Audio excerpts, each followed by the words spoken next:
ओम शांति। 11 नवंबर 1985 की अव्यक्त मुरली। हेडिंग है दीपमाला, समीपता, संपन्नता और संपूर्णता का यादगार। सदा जागती ज्योत शिव बाबा बोले, आज विश्व की ज्योति जगाने वाले जगे हुए दीपकों के मालिक अपनी दीपमाला को देख रहे हैं। वास्तविक दीपमाला आप सबका यादगार है, तो दीपकों का मालिक सच्ची दीपमाला देख रहे हैं। यह दीपमाला विचित्र माला है, विचित्र मालिक और विचित्र माला है। वे लोग तो न मालिक को जानते हैं न माला को जानते हैं। मालिक को जाने तो माला को भी जाने। दीपमाला आप सबकी 3 विशेषताओं का यादगार है। एक है समीपता। समीपता में स्नेह समाया हुआ है। अगर माला में स्नेह का, समीपता का आधार न हो तो माला नहीं बन सकती। मड़का मड़के से व दीपक दीपक से जब स्नेह से समीप आता है तब ही माला कहलाई जाती है। स्नेह अर्थात समीपता। स्नेह की निशानी समीपता ही है। एक समीपता, दूसरी संपन्नता। दीपमाला संपन्नता की निशानी है। सिर्फ एक लक्ष्मी धन की देवी नहीं है, लेकिन आप सभी धन से संपन्न देवियां हो। धन देवी होने के कारण धन्य देवी भी गाए जाते हैं। तो धन देवी, धन्य देवी, यह संपन्नता की निशानी है। तीसरी बात, संपूर्णता। संपूर्णता अर्थात सदा जगे हुए दीपक। बुझे हुए दीपकों की दीपमाला नहीं कही जाती, जगे हुए दीपक की दीपमाला कही जाती। तो सदा एक रस जगे हुए दीपकों की निशानी संपूर्णता है। तो दीपमाला समीपता, संपन्नता और संपूर्णता की विशेषताओं का यादगार है। इसलिए दीपमाला को बड़ा दिन कहा जाता है। जो भी उत्सव मनाते हैं उनको बड़ा दिन कहा जाता है, क्योंकि विश्व के बड़ों का दिन है। विश्व में सबसे बड़े ते बड़े कौन हैं? आप सभी अपने को समझते हो, तो यह तीनों ही विशेषताएं स्वयं में अनुभव करते हो। आप सभी का यादगार मना रहे हैं। याद स्वरूप बनने वालों का यादगार बनता है। ऐसे याद स्वरूप बने हो? वह अभी भी कहेंगे बन रहे हैं। क्या कहेंगे? जग गए तो अंधकार समाप्त हो गया ना। जग गए अर्थात अंधकार समाप्त। जग गए व टिमटिमाने वाले हो। टिमटिमाते हुए दीपक कोई पसंद नहीं करता। अभी बुझा, अभी जगा।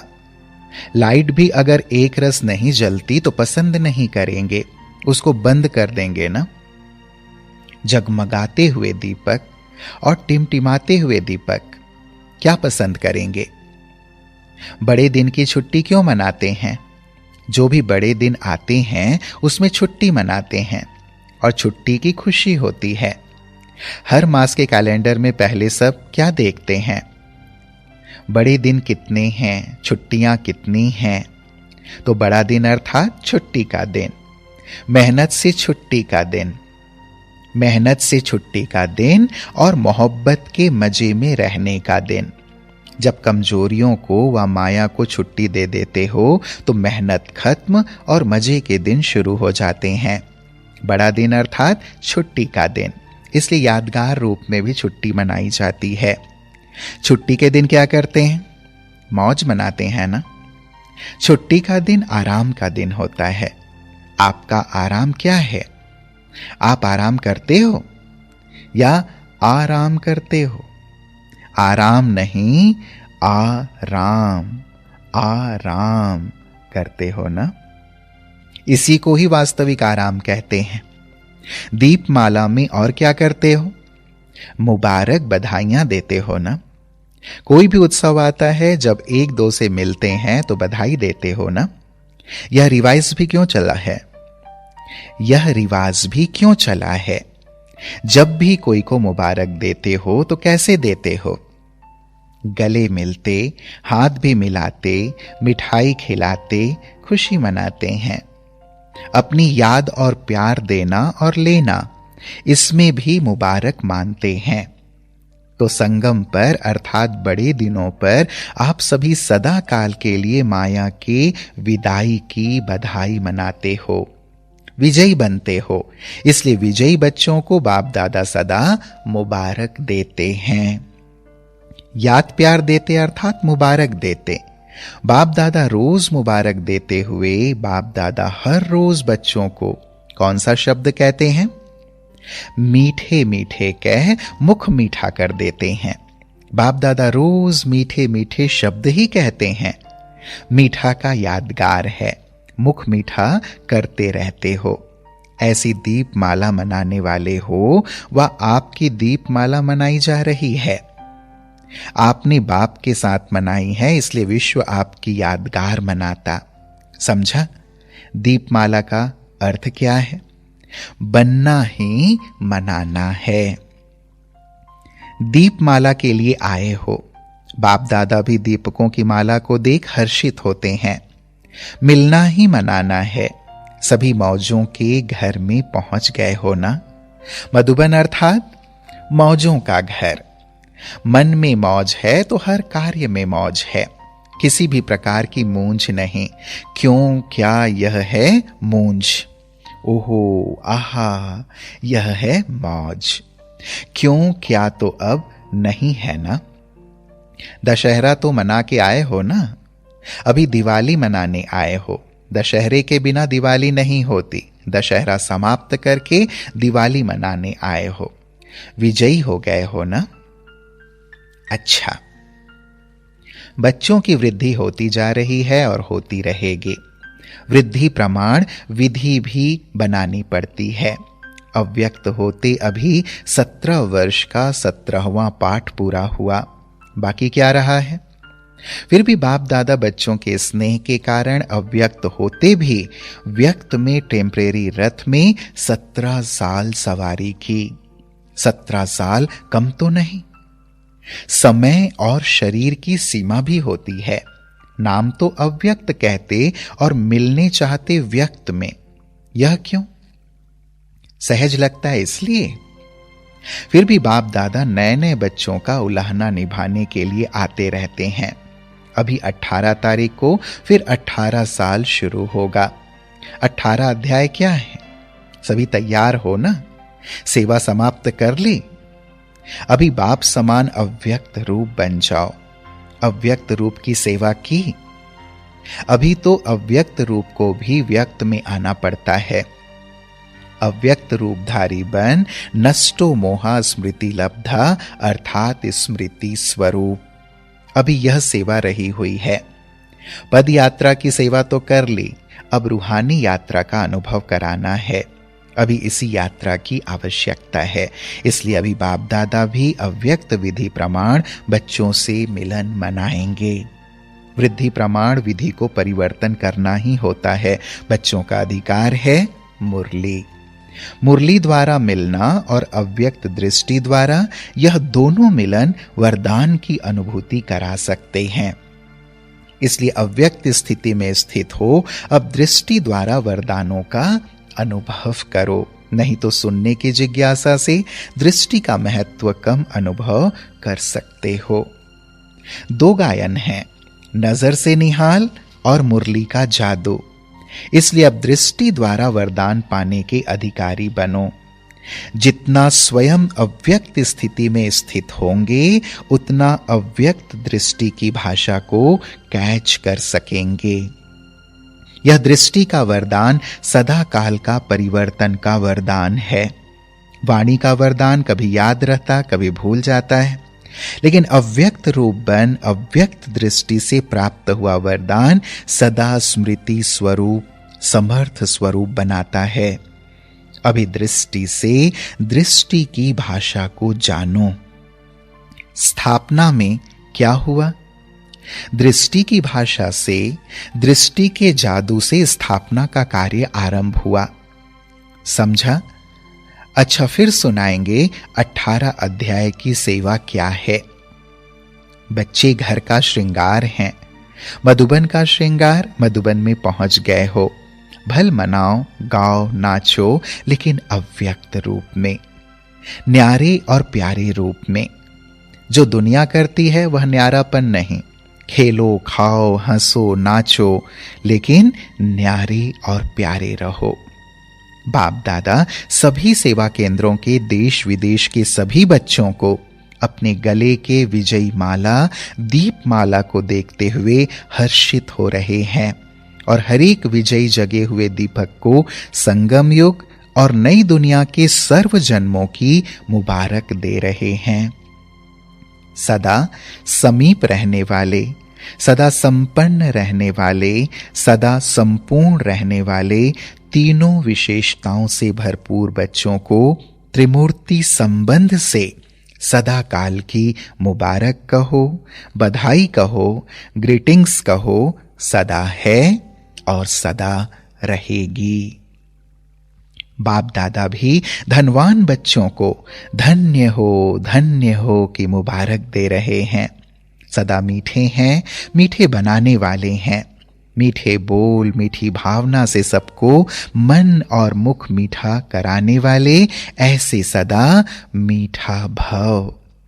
बाप दादा सभी बच्चों की जगमगाती हुई ज्योति देख रहे हैं।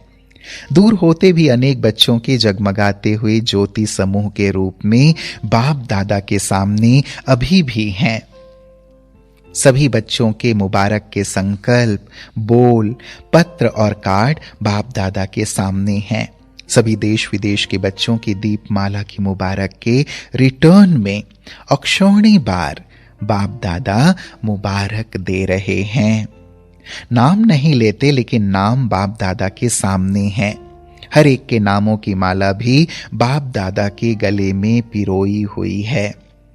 भिन्न भिन्न कार्ड्स वतन की दीवार में लगे हुए हैं, लेकिन दिल का आवाज दिलाराम तक पहुंच गया। दूर सो समीप बच्चों और सम्मुख आने वाले बच्चों दोनों को स्नेह संपन्नता और संपूर्णता भरी याद, प्यार और नमस्ते। हम बच्चों का भी प्राणेश्वर बाप दादा को याद, प्यार और नमस्ते नमस्ते नमस्ते बाबा। फिर प्यारे बाबा ने दादियों से मुलाकात की। माला के विजयी रत्न सदा ही विशेष गाए और पूजे जाते हैं। ऐसी विशेष पूज्य आत्माएं हो। जब कोई ऐसा दिन आता है तो जितना अव्यक्त स्थिति में स्थित होते हो, उतना भक्त आत्माओं के आह्वान का अनुभव होता है। भक्तों की शुभ भावनाएं व कामनाएं बाप द्वारा पूर्ण कराने के लिए विशेष वाइब्रेशन आनी चाहिए। आखिर सभी भक्त आत्माएं बाप के साथ अपनी पूज्य आत्माओं को प्रत्यक्ष रूप में देखेंगी, वर्णन करेंगी कि वही हमारे इष्ट देव हैं। इष्ट देव किसको बनाते हैं? इष्ट क्यों कहते हैं? क्योंकि उसी एक में एक बल, एक भरोसा होता है, उसी में परिपक्व रहते हैं। उन्हों के लिए वही एक सब कुछ होता है। ऐसे जो एक बाप में इष्ट भावना वाले रहे हैं, इष्ट स्थिति वाले रहे हैं, वही इष्ट देव बनते हैं। इसको कहते हैं एक बल, एक भरोसा। इष्ट देव की निशानी यह है जो एक बल, एक भरोसे की स्थिति में, निश्चय में, सेवा में परिपक्व रहे हैं। इसलिए इष्ट देव को मानने वाले भक्त भी एकाग्र रहते हैं, यहां वहां नहीं भटकते हैं, एक में अटल रहते हैं। बाप प्रत्यक्ष होंगे, लेकिन बाप के साथ साथ सब इष्ट देव, इष्ट देवियां भी प्रत्यक्ष होंगे। यह भी नशा चाहिए कि हम श्रेष्ठ आत्माओं का आह्वान हो रहा है और हम ही बाप द्वारा उन्हों को रिटर्न दिलाने वाले हैं। दिलाएंगे तो बाप द्वारा ही, लेकिन निमित्त बनते हैं। इसलिए वह इष्ट देव के रूप में पूजे जाते हैं। विशेष दिनों पर जैसे विशेष भक्त लोग व्रत रखते हैं, साधना करते हैं, एकाग्रता का विशेष अटेंशन रखते हैं, ऐसे सेवाधारी बच्चों को भी वह वाइब्रेशन आने चाहिए। हम ही हैं, यह अनुभव होना चाहिए। बाप दादा तो है ही, लेकिन साथ में अनन्य बच्चे भी हैं। यह प्रैक्टिकल में महसूसता आनी चाहिए। जो आशीर्वाद का रिवाज चला है, वह ऐसे अनुभव होगा जैसे संपन्न होने के कारण ब्रह्मा बाप द्वारा चलते फिरते सबको स्वतः आशीर्वाद का अनुभव होता था। तो आप भी चलते फिरते ऐसे अनुभव करो जैसे बाप द्वारा कुछ ना कुछ प्राप्ति करा रहे हैं।